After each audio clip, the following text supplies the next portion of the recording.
오늘 본문은 18절부터 33절까지의 내용인데 한번 일단 먼저 읽으면서 여러분 소감이 어떠신지 한번 들어보겠습니다. 자, 우리 18절부터 33절까지 먼저 한번 읽고 시작하겠습니다. 제가 18절 먼저 잠언 30장 우리 31장 하고 싶지만 아직 30장 안 끝났습니다. 네. 31장하고 책거리 같은 거 마지막 그 떡을 쏘겠습니다. 네. 자, 18절부터 교독하겠습니다. 내가 심히 기이 여기고도 깨닫지 못하는 것 서너시 있나니 곧 공중에 날아다니는 독수리의 자취와 반석 위로 기어다니는 뱀의 자취와 바다로 지나다니는 배의 자취와 남자가 여자와 함께한 자취이며 음녀의 자취도 그러하니라. 그가 먹고 그의 입을 씻음같이 말하기를 내가 악을 행하지 아니하였다 하느니라. 세상을 진동시키며 세상이 견딜 수 없게 하는 것이 선나니 곧 종이 임금된 것과 미련한 자가 음식으로 배부른 것과 미움받는 여자가 시집간 것과 여종이 주모를 이은 것이니라. 땅에 작고도 가장 지혜로운 것 넷이 있나니 곧 힘이 없는 종류로 돼 먹을 것을 여름에 준비하는 개미와 약한 종류로 돼 집을 바위 사이에 짓는 사반과 임금이 없으되 다 때를 지어 나아가는 메뚜기와 손에 잡힐만 하여도 왕궁에 있는 도마뱀이니라. 잘 걸으며 위풍 있게 다니는 것 서너시 있나니 곧 짐승 중에서 가장 강하여 아무 짐승 앞에서도 물러나지 아니하는 사자와 사냥개와 순염소와 및 당할 수 없는 왕이니라. 만일 내가 미련하여 스스로 높은 채 하였거나 혹 악한 일을 도모하였거든 내 손으로 입을 막으라. 대저 젖을 저으면 엉긴 젖이 되고 코를 비틀면 피가 나는 것 같이 노를 격동하면 다툼이 남이니라. 전쌤 아까 그 사진 2장 카톡에 있는 것 좀 준비시켜 주세요.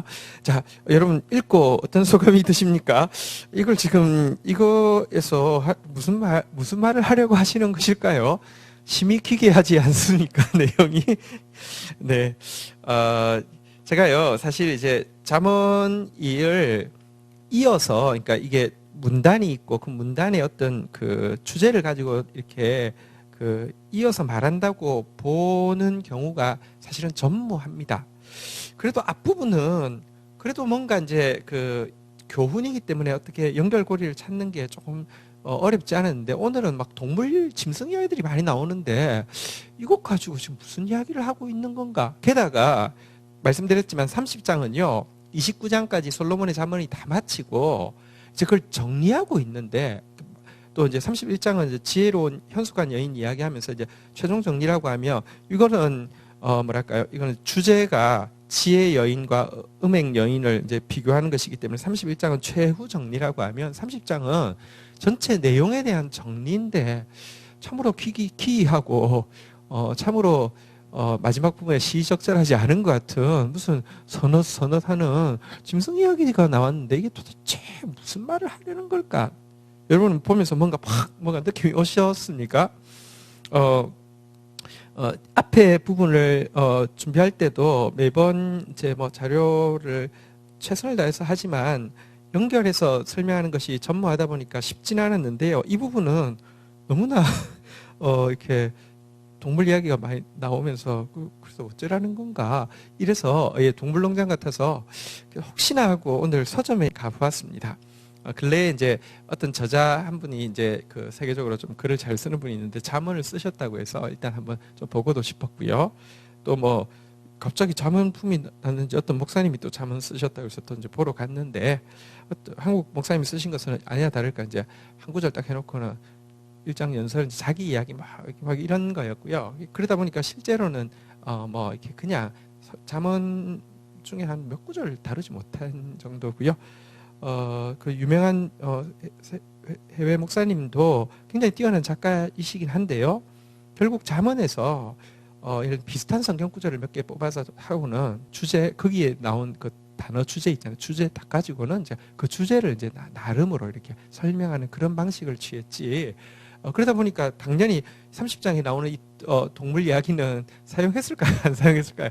당연히 안 사용했죠. 그래서 쓸만한 자료가 정말 전혀 없었습니다. 그래서 일단 이렇게 자료를 다듬고, 예를 들면 자료가 있는데 안 찾아보고 하는 거는 좀 이제 성실하지 않은 것인데요.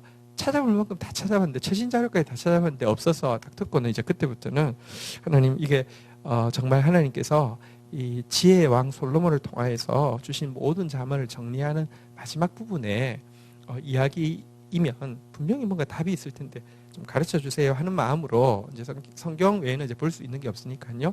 성경하고 뭐 어원하고 주로 이제 연구하는 가운데 이렇게 그 깨달음이 오게 되어서 이제 좀 보도록 하겠습니다. 결론 부분에 왜 갑자기 짐승 이야기가 이렇게 많이 나올까요? 이유가 있습니다. 아주 상식적인 이유입니다. 지금 아굴이라는 사람의 이제 잠언이 시작할 때 어떻게 시작했습니까? 30장 2장으로 한번 가볼까요? 30장 2절 한번 읽도록 하겠습니다. 같이 읽겠습니다. 시작. 나는 다른 사람에게 비하면 짐승이라. 내게는 사람의 총명이 있지 아니하니라. 사실 서두부터 결론에 짐승 이야기 할 것을 배려해서 지금 좀 이야기한 장치가 있음을 알게 됩니다. 또 아굴이란 나는 나그네이다 이런 뜻인데요. 사실 이 아굴이라는 것이 한 개인이 아니라 우리가 지난 시간에 30장 처음 시작하면서 사실은 이 아굴은 나그네의 대명사였던 이 야곱, 이 이스라엘을 이렇게를 지칭하기 위해서 만든 이름 같고요. 그러니까 이제 그 이름 같고요. 그러니까 이스라엘 민족 혹은 야곱의 일생을 통하여서 깨달은 하나님의 지혜를 앞에 솔로몬이 나열했던 그 지혜를 삶에 이제 대입해서 설명하는 그런 방식 같은데요. 이 야곱의 별명이 있습니다. 하나님이 지어주신 별명이죠. 이사야서 41장 14절에 보면요. 한번 따라하겠습니다. 이사야서 41장 14절 한번 따라하겠습니다. 버러지 같은 너 야곱아. 야곱, 이스라엘이 워낙 버러지기 때문에 지금 이제 나는 짐승인이다 이렇게 고백했고요. 하나님도 넌 버러지야 이렇게 이야기했기 때문에 마지막에 지금 짐승 이야기가 쭉 많이 나오는 것이 사실은 장치적으로 이게 그 단어 워드플레이에서도 이미 얘기된, 그러니까 아무 대책 없이 갑자기 짐승이 나온 게 아니라는 것을 일단 신뢰를 할 수가 있습니다. 또 한 가지, 인간이 범죄하고 나서 얼마나 무지해졌는지에 대해서 강조할 때에 짐승과 비교하는 부분이 성경에 많이 있습니다. 예를 들어 예레미야 8장 7절에 보면 범죄한 인간 우리보다 나은 것이 몇 가지 나옵니다. 짐승 한번 볼까요? 예레미야 8장 7절에 우리보다 나은 짐승들 한번 보겠습니다. 한번 따라하겠습니다. 공중의 학, 그건 정한 시기를 알거든요. 한번 따라하겠습니다. 산비둘기, 제비, 두루미, 걔들은 올 때를 알거든요. 정한 시기를 알고 올 때를 아는 학, 산비둘기, 제비, 두루미보다 우리가 못하다 이렇게 성경이 이야기하고 있습니다. 그래서 앞으로 제비를 보시거나 비둘기를 보시면 인사를 하시고 한 수 가르쳐 주십시오. 그렇게 하십시오. 또 성경에 보면요. 이사야서 1장 3절에 보면요. 또 이렇게 이야기합니다. 짐승 이름이 나오죠. 1장 3절 한번 볼까요? 한번 따라하겠습니다. 소, 임자를 알잖아요. 그죠? 나귀, 주인의 구유를 알잖아요. 그죠? 근데 우리는요. 하나님을 알지 못하고 깨닫지 못합니다. 어쨌든 소, 나귀 보시거나 인사도 하시고 소고기 드실 때 참 미안합니다. 고맙습니다. 난 이걸 먹어도 잘 못 깨닫습니다. 이렇게 하세요. 욥기 12장 7절에도 보면요. 이런 말씀도 있습니다. 욥이요. 이렇게 이야기합니다. 욥기 12장 7절에 보면 같이 한번 읽도록 하겠습니다. 시작. 이제 모든 짐승에게 물어보라. 그것들이 내게 가르치리라. 공중의 새에게 물어보라. 그것들이 또한 내게 말하리라. 보세요. 짐승, 소나 나귀한테 보면요. 사부, 쓰부, 한 수 가르쳐 주십시오. 여러분들 학이나 두루미나 제비나 이런 거 보면요. 가르쳐 달라고 이렇게 산비둘기를 보고도 가르쳐 달라고 하라고 이렇게 인간이 범죄하고 나면요. 짐승은 사실은 그러니까 사실 어리석다 쉽다는 표현일 수도 있는데요. 그보다 훨씬 더 인간이 어리석음을 극단적으로 보여주는 것이 지금 짐승 이야기를 갑자기 꺼집어내는 이유이기도 하고요. 또 한 가지는 좋게 생각하면 여러분들 뭐 이솝 우화든지 우화의 주된 캐릭터들은 뭐예요? 짐승이잖아요, 그죠? 근데 이렇게 막 무슨 이제 여우가 막 이야기를 하고 그다음에 뭐 오리가 뭐 이야기 그런데 이 우화가 여러분 어려워요, 쉬워요? 쉽잖아요, 그죠? 사실은요, 예수님도 사역 말미에는요, 말씀으로 하지 않고 비유로 주로 하셨어요. 비유로 했다는 것은요, 일부러 감추기 위해서. 그래서 무슨 비유풀이 무슨 아주 무슨 특별한 게 있어야 알 수 있다는 뜻이 아니라 어린아이 같은 가난한 마음 가진 사람은 누구나 알 수 있는데 예수님 말씀을 트집 잡아가지고 어떤 고속거리 만들려고 하는 이 바리새인들한테는 지금 무슨 말 하는 거야? 뭐 명확하면 고리를 걸겠는데 잡을 수 있겠는데 이렇게 해서 비유를 이야기하셨잖아요. 마지막에 이제 이 잠언을 마무리하면서 지금 짐승 이야기를 하는 것은요. 사실은 진리란 어려운 것이 아니고 진리란 무슨 막 굉장히 현학적인 지식을 가진 사람만 가질 수 있는 게 아니라 우화를 깨달을 수 있는 사람이면 다 깨달을 수 있는 것이고 겸손한 사람이면 다 알 수 있는 것이다라고 지금 이야기를 하고 있는 것이 지금 이제 짐승 우화를 쭉 이어서 하는 이유입니다. 제가 왜 이렇게 장황하게 설명하냐고 하면 이런 믿음이 있어야지 그 다음부터는 파고듭니다. 그러니까 이게 왜 뜬금없이 짐승 이야기를 했지? 그걸 모르면요 그냥 나열할 뿐입니다. 예를 들면 뭐 더 메시지라는 성경이 있습니다. 요즘 말로 좀 해서 읽기 쉽게 하자는 것인데요. 여기에 나온 이야기들을 요즘 말로 해놔도 그래서 그게 뭐 뜻다는 거야? 그러면 무슨 아무런 연결고리가 없고 무슨 말인지 그냥 더 모를 뿐입니다. 차라리 원어에 감추어져 있는 뜻을 찾아내기가 도리어 더 어려워질 수도 있습니다. 그래서 제가 이후에 지금 읽는 본문이 굉장히 잘 계산되어진 정교한 사실은 이제 결론을 맺기 위해서 자기가 짐승이라고 고백한 이스라엘이 사실은 뭐랄까요? 우리의 무지함에 대해서 꾸짖으면서 또 진리는 정말 단순한 것이라고 이야기하고 있는 내용입니다. 자, 이제 한번 좀 보도록 하겠습니다. 먼저 18절, 19절 내용입니다. 우리 교독하고 시작하겠습니다. 내가 심히 기이 여기고도 깨닫지 못하는 것 서너시 있나니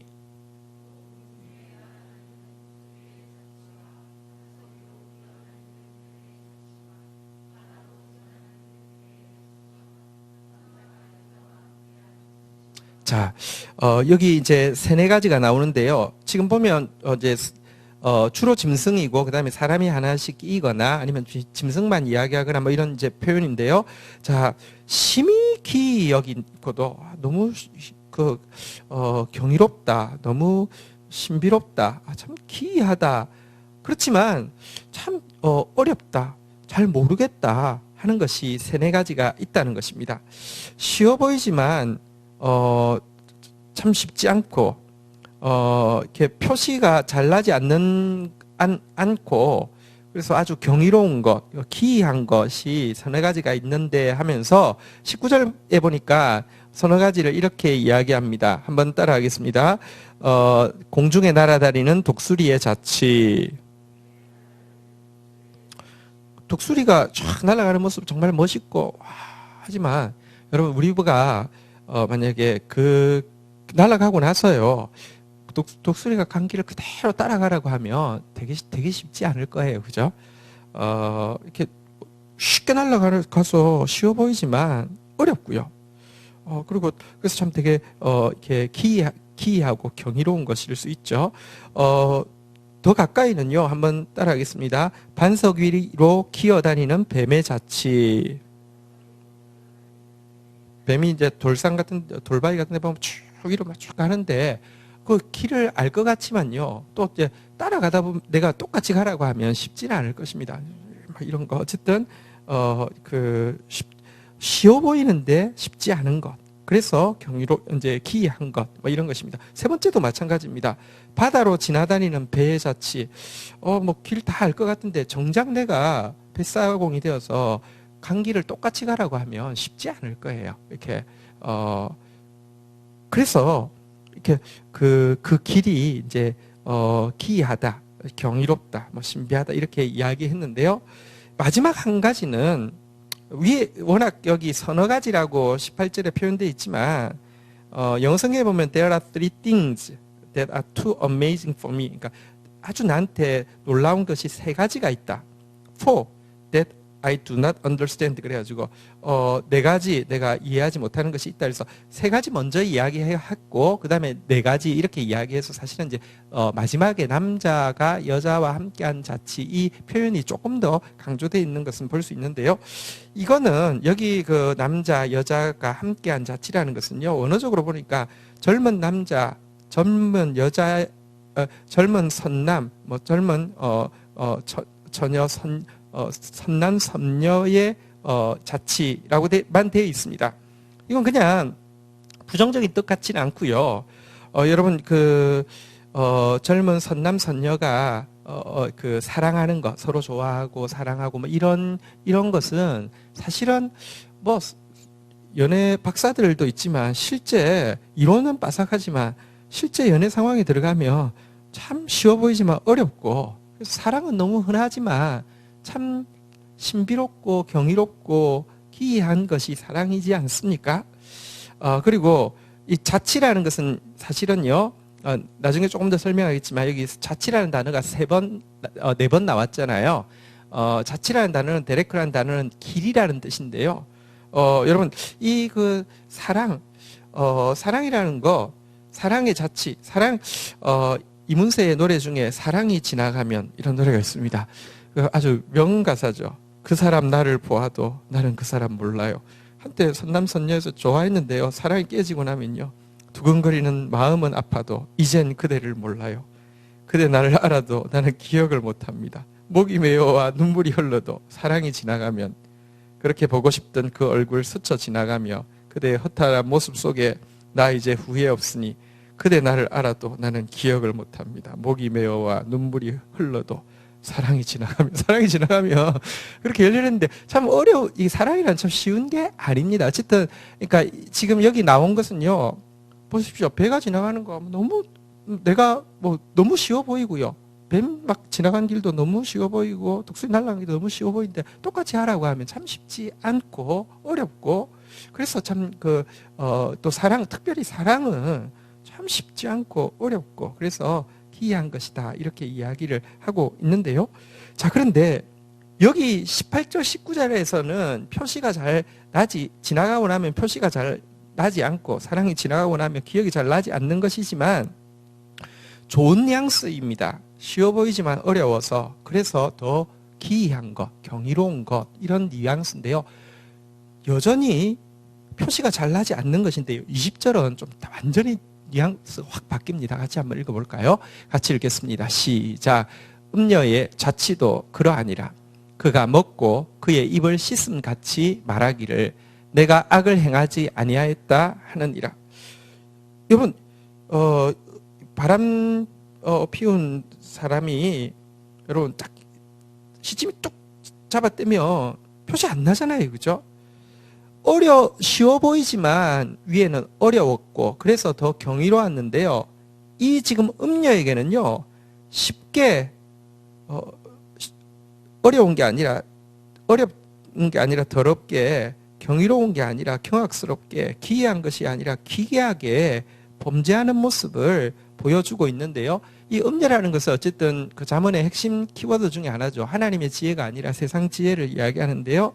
음녀의 자치라는 단어는 계속 지금 5번째 나온 단어인데요. 길이라는 뜻인데요. 음녀의 길, 세상의 길, 거짓 지혜의 길도 그러하다라고 이야기하면서요. 그는요. 먹고 그의 입을 씻음 같이 음행하고 나서도요. 그냥 음식 먹고 입 씻은 것처럼 입 싹 잡아뗀다 이렇게 이야기하고 있습니다.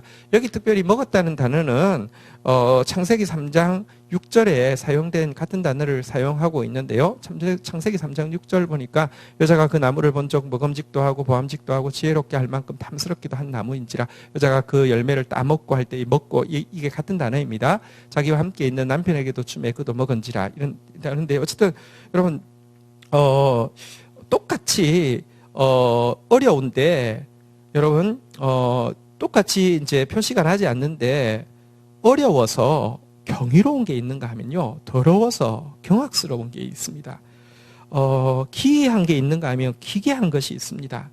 죄는요 사실은요 어려워서 경이로운 이 데레크라는 게 지금 이제 그 자치로 번역된 데레크가 핵심 단어인데요.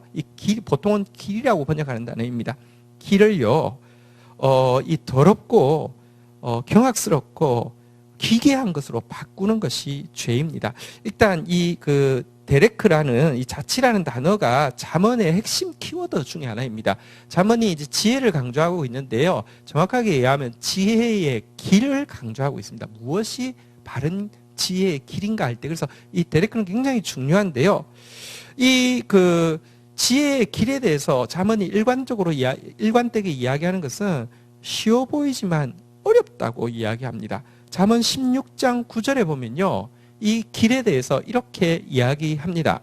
사람이 마음으로 자기 길을 계획할지라도 내 인생 계획 금방 세울 수 있어. 되게 쉬워 보입니다.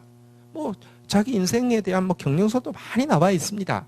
근데 절대 쉽지 않은 것이요. 한번 따라하겠습니다. 그의 걸음을 인도하시는 이는 여호와시니라.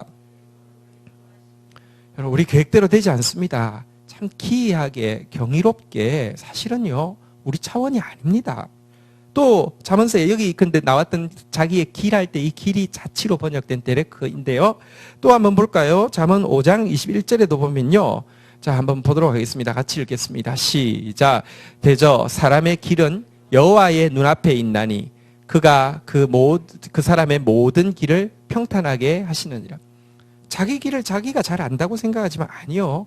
여호와의 눈앞에 있는 것입니다. 하나님이 평탄하게 하셔야지 평탄하게 됩니다. 그러니까 인생 길이요. 다 사는 건데 누구나 가는 건데 한 번 가는 건데 그러면서 쉬워 보이는데요. 절대 가보면 쉽지 않고요. 참 바른 길 인도받는다는 것은 그것이야말로 진짜 경이요. 그것이야말로 기이한 신비임을 경험하게 되는데요. 이 세상에 바른 길만 있어도 찾기가 힘들 텐데요. 잠언 7장 25절에 보면요. 이 어려워 보이지만 이렇게 경이로운 길이 아니라 더럽고도 경악스럽고 기괴한 길도 많이 있다고 경고하고 있습니다. 같이 한번 읽도록 하겠습니다. 시작.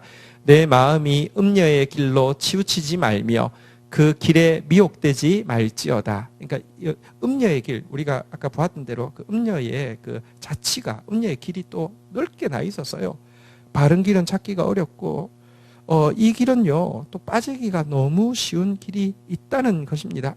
근데 문제는 어떤 길이 바른 길이고 어떤 길이 그릇된 길인지 분별하기가 너무 어렵다는 것입니다. 잠언 14장 12절 한번 볼까요? 잠언 14장 12절 데레크를 이렇게 여기서 사용하고 있습니다. 같이 읽겠습니다. 시작. 어떤 길은 사람이 보기에 바르나 필경은 사망의 길이니라. 여러분 다들 자기 나름으로는 이 길은 생각하고 걷습니다. 생각 없이 걷는 사람 많지 않습니다. 이게 좋은 길이야. 이게 괜찮은 길이야. 이게 결과가 있을 길이야 라고 하는데요. 결국은 그 길이요. 사실은요. 쉬워 보이지만 어려워서요. 여러분들 정말 경의의 길에 접하는 것이 아니라 참 쉽게도 더러워지고 경악스러운 길에 접하는 사람들이 훨씬 더 많은 것입니다. 1차적으로 그래서 여러분들 길이라는 단어가 지금 오늘 본문에 5번이나 나왔는데요. 잠언에서 길을 잘 찾기 위해서 인정해야 될 한 가지는 잠언 20장 24절에 보면 이렇게 이야기하고 있습니다. 잠언 20장 24절입니다. 잠언을 읽도록 하겠습니다. 시작. 사람의 걸음은 여호와로 말미암나니 사람이 어찌 자기의 길을 알 수 있으랴. 어쨌든 내가 내 길을 스스로 잘 안다고 생각하는 것만큼 어리석은 것이 없습니다. 그 사람은 절대로 내가 안다고 생각하는 순간 경의도 사라지고 기이함도 사라지고 신비도 사라지고요. 그 다음부터는요, 어리석음만 남게 되고요.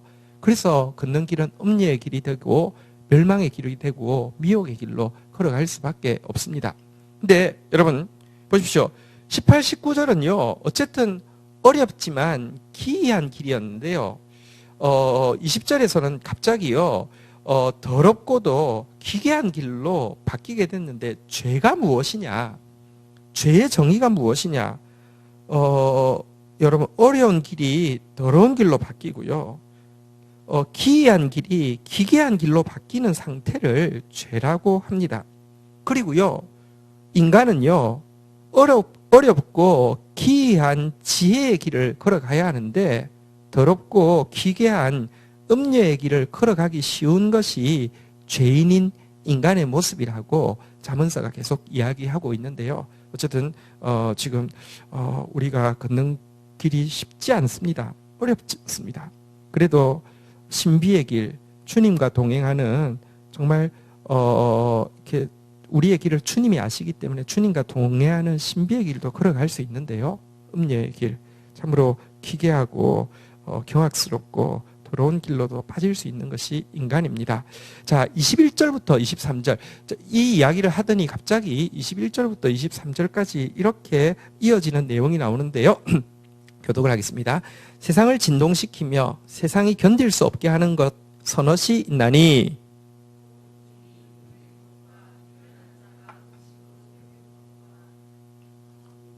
자, 23절 같이 읽겠습니다. 시작. 미움받는 여자가 시집간 것과 여종이 주모를 이은 것이니라. 자, 죄란 위에서 제가 설명하기를 어렵고도 경이로운 길이 더럽고도 경악스러운 길로 바뀌는 게 죄다 이렇게 이야기했는데요. 달리 이야기하면 죄는 가치를 바꾸어 놓는 것입니다. 1,000만 원짜리를 10원짜리로 만들고요.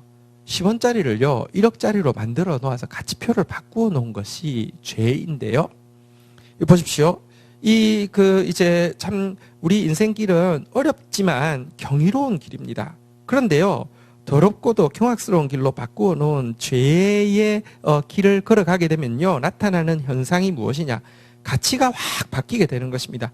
21절에 보는 대로 세상을 진동시키며 세상이 견딜 수 없게 하는 것, 무엇이냐? 22절부터 23절에 나오는 네 가지는 전부 다 가치가 바뀐 것이죠. 한번 볼까요? 한번 따라하겠습니다. 종이 임금된 것.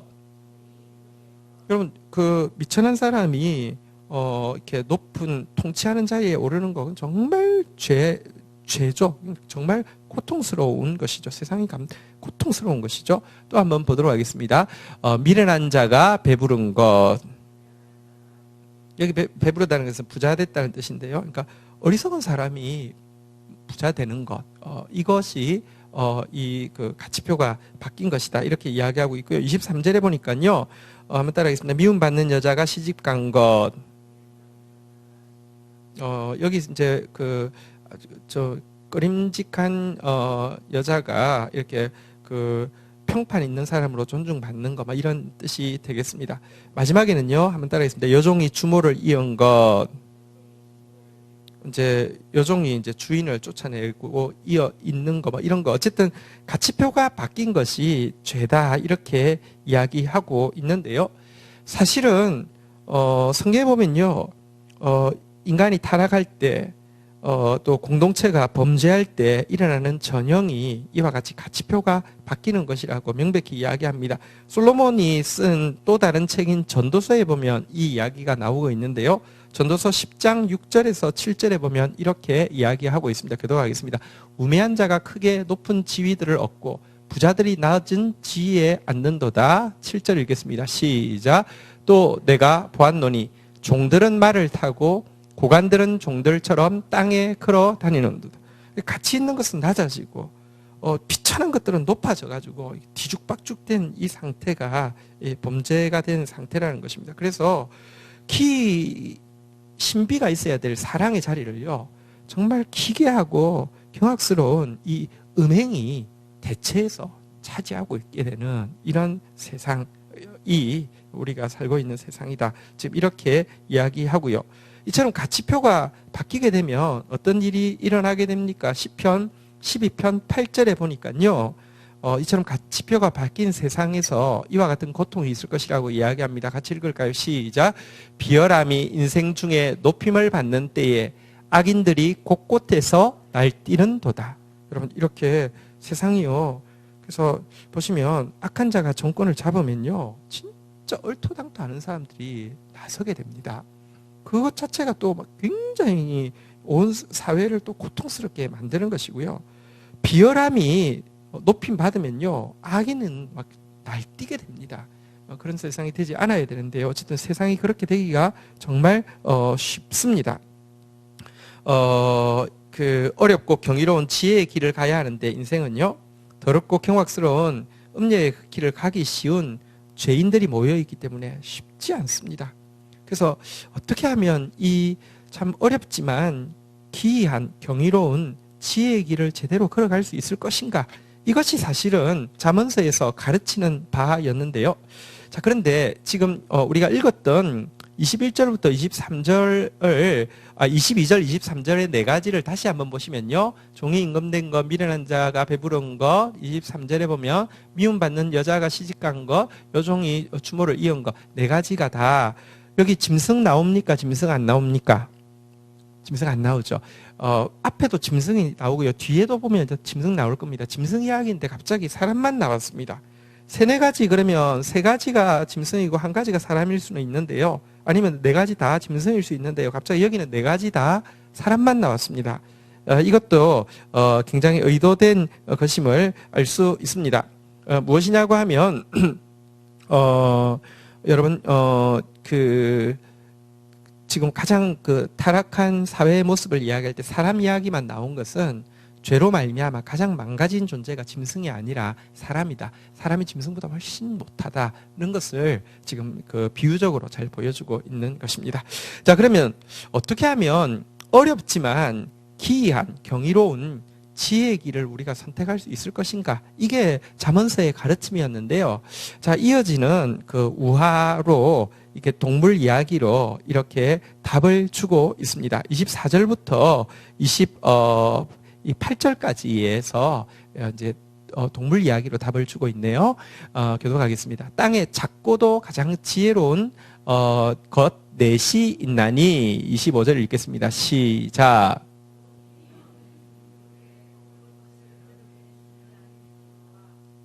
약한 종류로 돼 집을 바위 사이에 짓는 사반과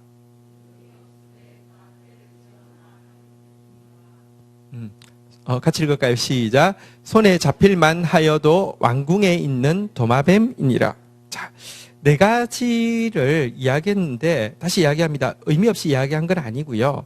자, 어렵지만 그래도 참 기이한 경이로운 참된 지혜의 길을 어떻게 갈 수 있을까 하고 나서 나온 이 네 가지에 한 가지 공통점이 있죠.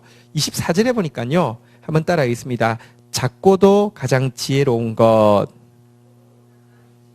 자, 작고도 지혜롭다 이랬는데요. 사실 여러분 기생충이라는 영화에 보면 이런 대사가 나옵니다. 부자들은 착한 것 같아 이렇게 이야기하니까 남편 어머니가 부자라서 착한 거야 이렇게 이제 이야기하는 장면이 나옵니다. 여기에요. 작고도 지혜로운 게 아니라 작아서 지혜로운 거야 라고 이야기하면 사실은 되게 맞습니다. 어떻게 하면 어렵지만 기이한 경이로운 지혜의 길을 걸어갈 수 있느냐 답을 제시하고 있는데요. 한번 따라야 합니다. 작아야 됩니다. 25절 볼까요? 자, 첫 번째 나온 것은 개미인데요. 여기 보니까요. 한번 따라하겠습니다. 힘이 없는 종류로 돼. 26절에 보니까요. 자, 사반인데요. 일단 한번 따라하겠습니다. 약한 종류로 돼. 처음부터 지금 작은 거 이야기하고 있습니다. 자, 사반은 너구리라고 번역을 하는 게 좋겠습니다. 메시지 보니까 다람쥐라고 번역해 놨던데요. 이게 성경의 시편 104편 18절이 이 원어가 사판인데요. 이 사판은 시편 104편 18절에만 나옵니다. 근데 거기에는 보니까요. 바위는 너구리의 피난처로다 이렇게 너구리라고 번역되어 있습니다. 그래서 사실은 몇 구절 안 나오면은 통일을 하는 게 사실 기본적인 그건데 좀 아직 그 교정이 좀 덜 됐다고 볼 수 있겠습니다. 4반은 너구리인데요. 바위 너구리. 바위 너구리가 약한데 바위에 집 지은 게 뭘까? 잘 느낌이 잘 안 오시죠? 바위 너구리 보신 적 있습니까? 보여드리겠습니다. 바위 너구리를 보여드리겠습니다. 자, 바위 너구리 보여주세요. 아, 얘들이 바위 너구리입니다. 또 한번 보여주실게요. 바위 너구라. 그 다음 사진. 아, 쟤들이 바위 너구리예요. 근데 얘들이요 거주하는 곳이요 거의 수직 바위예요. 수직 이런데 저게요. 그러니까 이게 재밌는 게 앞발은 4개고요. 뒷발이 3개래요. 근데 뒷발 중간발이요 갈고리처럼 이렇게 혹이 한 개 나와 있고요. 갈고리처럼 돼 있어서요. 그게 이제 탁 우리 그 등산하는 사람들이 고리 탁 끼워서 올라가고 하는 것처럼 툭툭툭 이렇게 올라가나 봐요. 어쨌든 저 보세요. 약해 보이죠, 그죠? 예, 이쁘죠, 그죠? 근데 무섭대요, 쟤들 무섭대요. 예. 근데 어쨌든 약해 보이지만 그 수직 바위 꼭대기에 집을 지을 수 있다 이렇게 이야기하고 있고요. 자, 27절에도 보니까요. 한번 따라하겠습니다. 27절 볼까요? 자, 이거 말고요. 이제 본문으로 가겠습니다. 3은 30장 27절. 한번 따라하겠습니다. 임금이 없으되 이 말은 이제 뭐 조직이 있는 것 같이 조직이 없다는 것이죠. 뭐 이렇게 조직이 없는 것 같아 보이는데도 메뚜기는 보면 여러분 이렇게 막 군대를 표현할 때 메뚜기로 참 많이 표현되거든요. 조직이 없는 것 같은데도 질서가 있고요. 군대처럼 움직이는 메뚜기 이야기를 했고요. 자, 28절 비유가 아주 재밌습니다. 한번 같이 읽도록 하겠습니다. 읽겠습니다. 시작. 손에 잡힐만 하여도 왕궁에 있는 도마뱀입니다. 여러분, 도마뱀이 엄청 빠른가요? 그렇게 안 빠른가요? 엄청 안 빨라요. 여러분, 저기 혹시 동남아 같은 데 갔으면 그 특급 호텔에 가도 도마뱀 나와서 놀래가지고 도마뱀 나왔어요 그러면 안 돼요. 왜냐하면 도마뱀은 나오는 거예요. 도마뱀은 막을 수 없어요. 근데요 보면요 그렇게 빠르진 않는데요 어디에나 있어요. 왕궁에도요. 여러분 왕궁에 도마뱀 있으면 좋아하겠어요. 근데 왕궁도 못 막아요. 잡힐만 한데 그렇게 빠르지 않아서 다 잡아낼 것 같은데도요 어디에나 있다 이렇게 이야기하는데 이게 지금 잡힐만 하다라는 표현이 성경에 보면요 이렇게 원어적인 뜻은 우겨 쌀만 하다 이런 뜻인데요. 쌀만 하다 이런 뜻인데요. 성경에 재밌는 표현이 있습니다. 고린도후서 4장 8절에 보면 이런 표현이 있습니다. 고린도후서 4장 8절 같이 한번 읽도록 하겠습니다. 읽겠습니다. 시작. 우리가 사방으로 우겨 쌈을 당하여도 쌓이지 아니하며 답답한 일을 당하여도 낙심하지 아니하며. 신자가 어떤 사람이냐고 하면요 쟤는 갈지 마오야. 건드리면 안 돼. 쟤는 절대 터치도 못해. 이런 존재가 아니라 우리가 악한 사람이요 확 싸면요 쌓일 것 같고요 확 묶일 것 같은데 안 쌓인다는 겁니다. 절대로 낙담하지 않는다는 것입니다. 약해 보이는데 강하다는 것이에요. 그 이유가 무엇이냐? 여기 나온 4종류가 다 여러분들 개미, 그 바위 너구리, 그리고 여기 이제 메뚜기, 그리고 도마뱀 다 작고 힘없고 약하고 뭐 조직도 없어 보이고 이렇게 우겨 쌓일 것 같은데 이렇게 옷 같은 거 이렇게 하면 금방 쌓일 것 같은데 잡았다 하고 보면 쏙 또 빠져나가고 이럴 수 있는 비결이 무엇일까요? 아까 읽었던 우리 고린도후서 4장 8절 우겨 쌓일 것 같은데 쌓이지 않는 비결은 4장 7절에 있습니다. 고린도후서 4장 7절 같이 한번 읽도록 하겠습니다. 4장 7절 읽겠습니다. 시작. 우리가 이 보배를 질그릇에 가졌으니 이는 심히 큰 능력은 하나님께 있고 우리에게 있지 아니함을 알게 하려 함이라. 내가 강해서 여러분 내가 강하면 절대 어려운 길로 가지 않고 쉬운 길을 선택하게 되고요. 내가 똑똑하면요 경의의 길을 가지 않고요 기괴하고 경악스러운 길로 가지. 뭐 다 아는 사람에게 경의가 어디 있습니까? 경탄이 어디 있습니까? 기이함 신비가 어디 있습니까? 예수가 주인공이고요. 내가 능력의 지극히 큰 것은 주님께 있고 보배는 주님이시고 내가 질그릇이라고 고백하면요. 손에 잡힐 것 같은데 잡히지 않고요. 아무 조직도 없어 보이는데요. 누가 뒷배가 있고 서포트를 해주는 것 같지도 않는데요. 무너지지도 않고요. 약한데 바위 끝 꼭대기에도 집을 지을 수 있고요. 힘도 없는데 넉넉히 미래를 대비할 수 있는 모습이다라고 이야기하면서 어렵지만 기이한 경이로운 지혜의 길을 가는 비결은 한번 따라하겠습니다. 작아서 지혜롭습니다. 힘이 없어서 지혜롭습니다. 약해서 지혜롭습니다. 의지할 데가 없어서 제가 좀 다시 하겠습니다. 작은 것이 지혜입니다. 힘 없는 것이 지혜입니다. 의지할 사람이 없어야 지혜의 길을 갑니다. 예. 우겨쌈을 당하여도 우겨 쌓이지 않는 것은 않는 것이 지혜입니다. 쉽지 않네요. 그냥 하지 맙시다. 네. 예, 어쨌든 그 앞에서 이야기한 전체 내용을 지금 이 네 동물로 짐승으로 이야기하는 것은 작아야지 여기 앞에 나왔던 모든 지혜가 내 거 된다. 이겁니다. 근데 이게요, 너무 간단하잖아요. 근데 이게 평생 걸려도 안 되는 사람이 있습니다. 우리 안에 원죄가 나는 자꾸 커지고요. 그래서 아주 그냥 쉽습니다. 사람 판단하는 것도 쉽고요. 내 계획하는 것도 쉽고요. 말하는 것도 쉽고요. 그러니 신앙에서 경의가, 기의가, 신비가, 기도가 존재할 곳이 없습니다. 기도도요. 여러분, 기도는 정말 모순적인 것입니다. 하나님 다 아신다고 하면서 왜 기도하라고 하세요? 근데요, 작아지면 여러분 기도하게 돼 있고요. 내가 모르기 때문에 기도하는 겁니다. 근데 그게 신비라니까요. 그래서 참 어려운데 참 기이해. 참 내가 아무리 알려고 해도 알 수가 없는데 참 신비야. 이러면서 그 길을 갈 수 있으려고 하면요, 작아야 되는 겁니다. 이게 지금 중요한 결론을 맺고 있는데요. 이어서 나오는 그 짐승 이야기와 사람 이야기가 섞여 있는 뉘앙스를 한번 좀 보도록 하겠습니다. 29절부터 31절까지 우리 한번 교독하겠습니다. 잘 걸으며 위풍 있게 다니는 것 서너시 있나니 30절 읽겠습니다. 시작.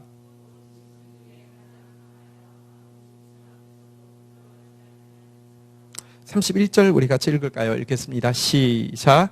사냥개와 순념소와 및 당할 수 없는 왕이니라. 자, 위에는 작지만 지혜로운, 아니 작아서 지혜로운 네 가지를 이야기했다가 그 다음에 잘 걸으며 위풍 있게 다니는 것 서넛을 이야기합니다. 아주 걷는데 여러분 누가 잘 걷습니까? 모델이 잘 걷잖아요. 자, 이렇게 아니면 여러분 발음이 좀 신경 쓰면 더 잘 안 되는데 퍼레이드 같은 거 할 때 있잖아요, 그죠? 막 이렇게 퍼레이드를 하는데 아주 막 폼나게 걷는 거 이제 선수가 나옵니다. 1번 선수 나와주십시오. 30절. 자, 사자가 나왔습니다. 자, 30절 한번 보시면 사자가 나왔는데요. 가장 강하며 아무 짐승 앞에서도 물러가지 않는 사자 1번 나왔습니다. 왜 하가며 와 진짜 잘 걷네. 오, 위험 있네. 이렇게 돼요. 여기까지는 좀 이야기가 되는 것 같은데요. 자, 그 다음에 이어서 나온 게 있습니다. 자, 31절에 보니까요. 자, 이때까지는 뭔가 위험이 있다는 게, 잘 걷는다는 게 이 프로이드가 아주 멋있어 보이는데요. 두 번째가 사냥개라고 번역됐는데요.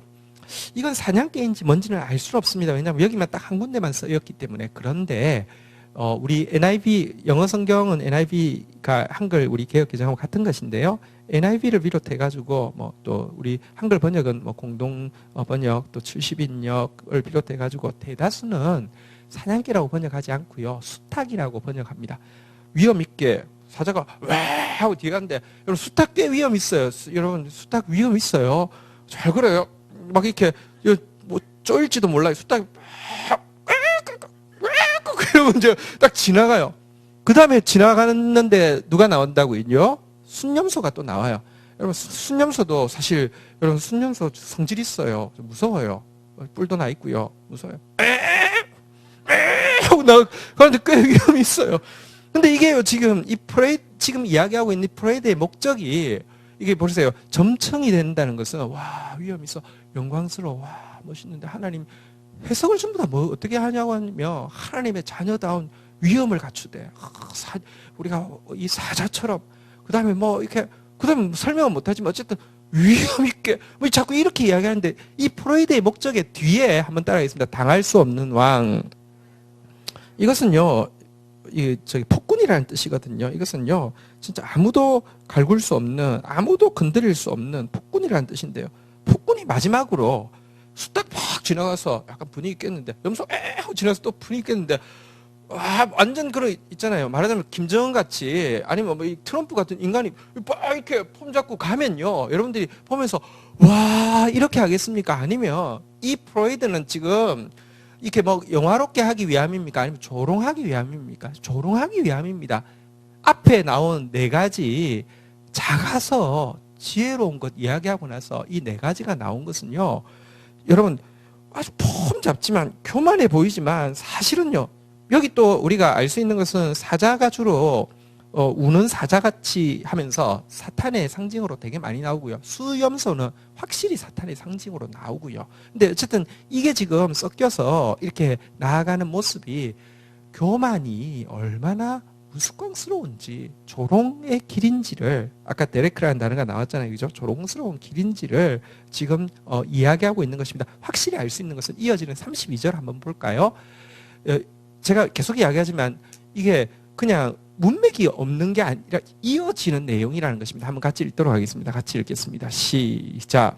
만일 내가 미련하여 스스로 높은 채 하였거나 혹 악한 일을 도모하였거든 내 손으로 입을 막으라. 여기 보니까 그 네 개가 샥 지나가고 나서 말이 무엇입니까? 네가 미련하여 가지고 스스로 높은 채 하였거나 교만하였거나 혹은 악한 일을 도모하였거든. 원어에는 이제 탐심으로 번역되어 있는 단어이긴 한데, 어쨌든 교만과 네가 미련해가지고 교만과 탐심을 도모했거든. 한번 따라하겠습니다. 내 손으로 입을 막으라. 지금 네가 지금 교만하다고 하면, 네가 탐욕에 가득 차 있다고 하면 네가 미련한 것이고, 네가 미련하다는 사실이 하나님의 이 잠언의 폭로 앞에서 깨달아진다고 하면 손으로 입을 막으라는 것입니다. 손으로 입을 막는다는 것은요, 로마서 3장 19절에 보니까 무슨 의미로 사용되어지고 있냐고 하면요, 로마서 3장 19절 한번 볼까요? 같이 읽겠습니다. 시작. 우리가 알거니와 모든 율법이 말하는 것은 율법 아래에 있는 자들에게 말하는 것이니 이는 모든 입을 막고 온 세상으로 하나님의 심판 아래에 있게 하려 함이라. 여러분, 내가 교만하고 내가 탐욕에 가득 차 있고 내가 사실은 미련했기 때문에 교만하고 탐욕 가득 차 있는 것이죠. 이 사실이 깨달아지며 내가 지금 하나님의 말씀 앞에서 심판받을 수밖에 없다는 사실을 알고 입을 닫고 하나님 앞에 두려움으로 서라는 것입니다. 그래야지 하나님의 구원이 임한다는 것입니다. 그러지 않으면 어떻게 됩니까? 33절에 보니까 마지막 절 보겠습니다. 오늘 본문 33절입니다. 같이 읽겠습니다. 시작. 대저 젖을 저으면 엉킨 젖이 되고 코를 비틀면 피가 나는 것 같이 노를 격동하면 다툼이 남이니라. 여기 보니까요, 한번 따라하겠습니다. 저으면, 비틀면, 격동하면. 원어는 다 똑같은 단어인데요, 그 미츠라는 단어를 같이 쓰고 있는데요, 어쨌든 이 압력이라는 뜻인데요, 압력은요, 여러분 가하면 가할수록 이게요 결국 폭발하잖아요. 압력, 또 압력, 또 압력하면은 폭발한다, 이런 뜻입니다. 어제 제가 집에 대형 폭발을 일으켰습니다. 올해 우리 사무실에 앵두가 많이 열려가지고, 지난번 수요 사격 때 조금 드셨죠? 네. 많이 열려가지고 이제 통에다가 이 통 하나에 다 채웠는데요. 그리고 설탕을 이제 이렇게 부었어요. 그래가지고 그러면 효소가 되잖아요, 그죠? 그랬는데 시간이 지나니까 설탕이 깔아앉아가 밑에 탁탁 이렇게 이밖에 두껍게 깔아앉은 거예요. 그래서 뒤집어도 설탕이 안 떨어지는 거예요. 그래서 내가 꼭 잠근 상태에서 뒤집어서, 그러면 설탕이 한 방울 이렇게 떨어지는 거 보고, 그래서 이제 내일 되면 이게 설탕이 다 떨어져서 섞이지 않겠나 했더니요, 이게 설탕이 막 떨어지다가 이제 압력이 차니까요, 내가 진짜 꽉 잠겼거든요. 전부 다 다 새가지고요. 효소에 액이 남지 않을 정도로 전부 다 가스레인지를 타고 주방을 가득히 빨간 이렇게 그 강물로 이렇게 흐르게 되었습니다. 근데요, 이렇게 압력을 더하면요, 여러분, 폭발하는 것처럼 이 교만을, 이 탐심을, 이 미련함을, 앞에 나온 이 음녀의 길을 내가 가면은 심판이 임할 수밖에 없다. 반드시 하나님의 심판은 임한다. 이게 지금 이 동물 이야기를 가지고 풀어주고 있는 잠언 앞부분 전체의 요약인 것입니다. 듣고 보니까 이해가 되시죠? 자, 우리 한번 내용을 가지고 우리 하나님 앞에 한번 나가서 기도하면서 주님 앞에 또 우리 정리하면서 나아가겠는데요. 하나님 앞에서 우리 사실은요, 내가 짐승이라고 고백하고 내가 짐승보다 더 무지하다는 사실을 고백할 때만 지혜가 들어오기 시작합니다. 하나님, 어렵지만 기이한 경이로운 신비의 길을 걸어가게 하여 주시고, 이 어렵고 기이한 것을요, 더럽고 기괴한 것으로 바꾸는 죄의 유혹에 빠지지 않도록 도와주십시오. 하나님의 길을 걸어가지, 어렵고 기이한 이 지혜의 길, 율법의 길을 걸어가지, 더럽고 기괴한 음녀의 길을, 세상의 길을 걸어가지 않도록 저희를 지켜주시옵소서. 하나님, 이미 내 삶 가운데 가치표가 너무 많이 바뀌어 버렸습니다. 정말 내가 무지하여서 너무 많은 것이, 가치 있는 것들은 비천해졌고요, 비천한 것을 위해서 내가 너무 많은 대가를 지불하고 살았었습니다. 하나님, 나를 불쌍히 여겨주십시오. 다시 이 어렵지만 기이한 지혜의 길을 찾는 방법은 간단합니다. 작아지는 것입니다. 힘이 빠지는 것입니다. 의지할 사람이 없어지는 것입니다. 우겨쌈을 당해도 쌓이지 않으려고 하면 내가 질그릇이 되고 예수가 보배 태우면 그 일은 가능한 것입니다. 작은 자 되어질 수 있게 달라고 기도하시고요. 정말 지금까지 우리가 힘써 구했던 게요, 위풍당당하게 걸어가는 사람 되려고 했는데요, 그 걸음은 천사들이 보면서요, 이 수탉이 지나가고 순념소가 지나가고, 여러분, 그 폭군 같은 우리 자아가 얼마나 폭군 같은지 아십니까? 내 마음대로 해야 되고 내 기분대로 해야 되고요, 내 뜻대로 해야 되고요, 지나가는 모습 보면서 천사들이 정말 불쌍하게 보면서 비웃을 뿐입니다. 여러분, 입을 오늘 잠언서 이제 막 정리가 되어 가고 있는데요, 입을 틀어막고 나의 교만과 나의 탐심과 나의 미련을 회개합시다. 기회가 많지는 않습니다. 압력이 쌓이면 폭발하는 것처럼 죄가 차면 심판이 반드시 임합니다. 오늘 돌이키라고 우리를 불러주셨습니다. 이 말씀이 들린 분들, 주님 앞에 주의 이름 고백하며 기도로 하나님의 긍휼을 구하는 시간 가지도록 하겠습니다. 같이 기도하시겠습니다. 하나님, 감사합니다. 오늘도 저희들에게 하늘의 지혜가 가장 단순한 가장 작음에, 참으로 약해지는 것에 있음을 내가 질그릇 되기만 하며 보배 되신 예수 그리스도로 말미암아 이 길을 알 수 있음을 오늘도 알려주셔서 진실로 감사합니다. 하나님, 작은 자 되어지게 하여 주시고 모든 교만과 모든 탐심과 모든 미련을 이제 더 이상 미루지 않게 하여 주시고 하나님 앞에 틀어놓는 시간 되어질 수 있도록 주여 축복하여 주시기를 간절히 간구하고 소원합니다. 정말 쉬워 보이지만 쉽지 않은 것이 주님 따라가는 길임을 고백합니다. 그러나 이 길이야말로 정말 경이로우며 정말 기이하며 정말 신비로운 길이오니 끝까지 음녀의 길이 아니라 당신의 지혜의 길을 끝까지 걸어내는 당신의 작은 한 사람 되어질 수 있도록, 당신이 찾으시는 한 공동체 되어질 수 있도록 주의 백성들 축복하여 주시옵소서. 감사합니다. 예수 그리스도의 이름으로 기도 올립니다. 아멘.